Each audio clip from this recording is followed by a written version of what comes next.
L'idée par laquelle la médiocrité surveille l'excellence résulte du fait de la mauvaise gouvernance observée dans l'État camerounais par les leaders.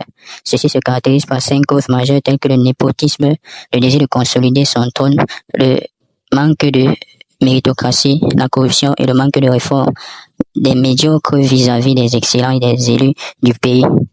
Regardons et observons la vidéo du président et des consultants en sport et politique qui nous orientent et nous éclairent sur le sujet. Mais avant cela, j'aimerais que vous m'aidiez à vous aider en vous abonnant à ma chaîne premièrement. Abonnez-vous à ma chaîne, activez la cloche de notification pour recevoir les vidéos qui suivront et likez la vidéo. Merci et suivez mon regard. Les gens veulent comprendre. C'est quoi les médiocres qui surveillent les excellents? Les gens veulent comprendre davantage. En fait, nous sommes dans un gouvernement de médiocres. Nous sommes dans une aristocratie de médiocres et qui ont créé eux-mêmes une communauté de pêcheurs. C'est-à-dire que tous ont pris de l'argent dans les caisses de l'État et le président de la République s'est arrangé à ce que tous aient les mains sales. Si vous n'avez pas les mains sales, on ne peut pas vous nommer. C'est comme ça que ça marche. Attends, vous dites que le président s'est arrangé, que tout le monde... Il s'est arrangé à ce que tous ceux qu'il nomme aient les mains sales. Si vous n'avez pas les mains sales, on ne peut pas vous nommer. C'est comme ça que la République fonctionne. En fait, le président a compris une chose. Il est seul contre tous. Comment faire pour se maintenir au pouvoir? Alors, il utilise les forces de ses ennemis contre eux-mêmes. Je m'explique. Les médiocres, il les prend, il les met au-dessus des plus méritants. Et c'est les médiocres là qui sont au-dessus des plus méritants qui s'arrangent à ce que les plus méritants n'émergent jamais. Vous avez dit quoi? Je m'explique. Les médiocres, il les prend, il les met au-dessus des plus méritants. Et c'est les médiocres là qui sont au-dessus des plus méritants qui s'arrangent à ce que les plus méritants n'émergent jamais. Et du coup, le président de la République, lui, est tranquille parce qu'en fait, les médiocres font son travail au quotidien. Et s'arrange à ce qu'aucun méritant n'émerge pour régler le problème du président de la République. C'est comme ça que ça fonctionne dans cette République. Regardez seulement, vous allez voir un individu qui arrive là, il est ministre. La première chose qu'il fait, c'est qu'il commence d'abord à chercher tous les gars de son village qui sont excellents. Il les jette loin de lui. Ensuite, il cherche dans le ministère encore qui a un diplôme le plus élevé ou qui a des excellents états de service. Il le met hors de l'affaire. Il part donc chercher ses amis et il les amène près de lui. C'est comme ça que ça marche. Oui. Je vous prends un simple cas. Vous allez voir par exemple que si vous prenez au ministère des Finances, vous avez par exemple vu, si vous prenez un ministre qui arrive aux finances, laissons les finances, l'économie, les poches comme la direction des investissements, vous savez où il part le chercher, non? On part le chercher quelque part dans un petit village, un petit enseignant là. On sait qu'il ne connaît rien de l'affaire. Il n'est rien du tout. On le place là. On sait que quand on lui demandera de décaisser, il va décaisser. Et c'est comme ça que ça marche. Et on lui rappelle en fait que vous n'êtes qu'un petit enseignant de philosophie. Donc vous marchez comme on veut. C'est comme ça que ça fonctionne. Donc il y a à travailler comme ça dans ce pays. Pour se maintenir, il a utilisé les énergies de ses ennemis contre eux-mêmes. Et c'est comme ça que ça fonctionne. Les médiocres, c'est eux qui veillent à ce que les plus méritants n'émergent jamais. Et quand vous avez donc étranglé l'ascenseur social, parce que c'est de ça que je veux parler, vous avez étranglé l'ascenseur social, vous arrivez donc à ce que nous voyons aujourd'hui. C'est-à-dire que le médiocre qui veut se maintenir, qu'est-ce qu'il fait? Il chasse déjà toutes les compétences et en plus il veut plaire au parti. C'est ce que disait monsieur Emilien Tanga tout à l'heure. Il veut plaire au parti. Et pour plaire au parti, il fait comment? Il doit mettre la main dans la caisse.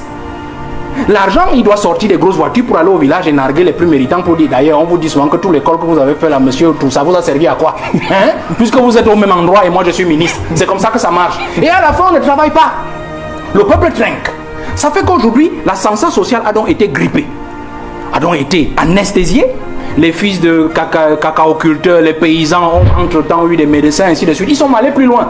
Comme ils savent que c'est les fils des canards sauvages, c'est-à-dire le peuple ordinaire, qui a formé des médecins, des ingénieurs, qu'est-ce qu'ils font? Ils vous ont même dit la fois dernière qu'on n'intègre plus, non, les produits du CUS. Parce qu'ils savent que c'est eux qui vont les soigner, les fils des pauvres, c'est eux qui vont les soigner. Pourquoi est-ce que les hôpitaux n'ont pas le meilleur plateau? Parce qu'en fait, il ne faut pas que les populations soient en santé. C'est comme ça que ça marche. D'ailleurs, une anecdote dit que Mobutu, notre chef de l'État, dit, mais grand frère, comment on fait pour se maintenir longtemps? On pourrait dire, il faut affamer ton peuple. On a coupé les salaires de tous les fonctionnaires au moins 3 fois, entre 1990 et 2000. Hein? On a coupé tout au moins 3 fois. Ça fait que, finalement, quand vous dites un mec comme nos amis d'en face, là, mon ami Menge, il dit le 26 septembre 2020, allons gréver, mais le gars, il dit, ouais, mon ami, je ne vais pas gréver comment? Puisque mon argent ne suffit même pas pour 15 jours de travail dans le mois. Alors, qu'est-ce que je fais? Les 15 jours, je dois les compléter en allant au travail pour tendre la main à un usager. Vous comprenez? Pour tordre le cou à un usager. Donc, du coup, quand M. Menge vous dit allons gréver, tu dis non, mon frère, c'est un manque à gagner pour mes enfants parce que c'est l'argent de la corruption qui me permet de ramener le pain à la maison. Oui. C'est comme ça que Biya a fait son système. Ça fait que du coup, les plus médiocres surveillent les méritants. Et l'excellence est morte.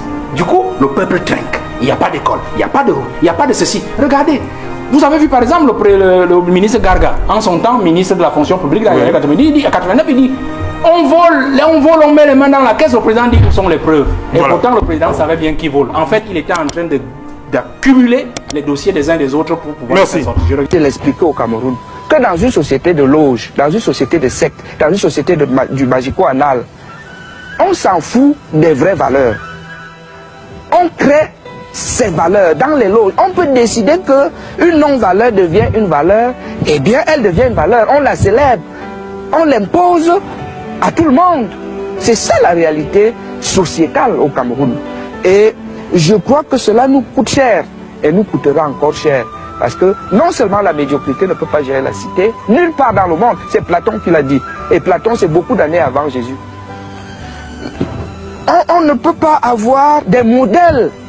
Est-ce qu'une société fonctionne sans repère, sans modèle? La société de mise en scène est une société où vous ne pouvez pas parler du souvenir.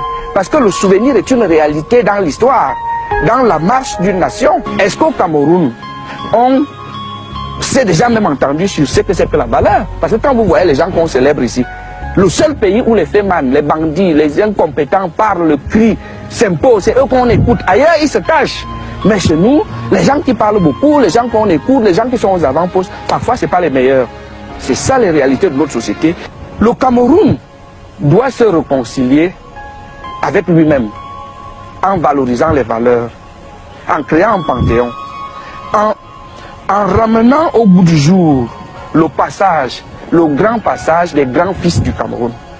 Et montrer que tous n'ont pas été que des détourneurs de fonds publics, des truands. Montrer que, en réalité, il y a des Camerounais qui ont travaillé pour le Cameroun, qui ont honoré le Cameroun, qui honorent le Cameroun. Donc, il faut montrer et même plus valoriser ce type de Camerounais. C'est comme un plaidoyer que notre société revienne aux valeurs, aux grands hommes de la patrie. Merci, très chers auditeurs, pour l'attention portée au regard de cette vidéo qui révèle des vérités fondamentales sur le système de gouvernance du gouvernement camerounais. Je vous invite à vous abonner à ma chaîne Merveille du 10 et activer la cloche de notification à côté pour recevoir les futures vidéos. Appuyez sur le pouce levé en bas de la vidéo pour liker la vidéo. Partagez la vidéo au maximum. Activez sur la flèche de partage pour partager la vidéo au maximum à vos proches pour qu'ils puissent s'informer sur ces vérités. Merci pour votre attention portée à cet exercice. On se retrouve à la prochaine pour les futures vidéos.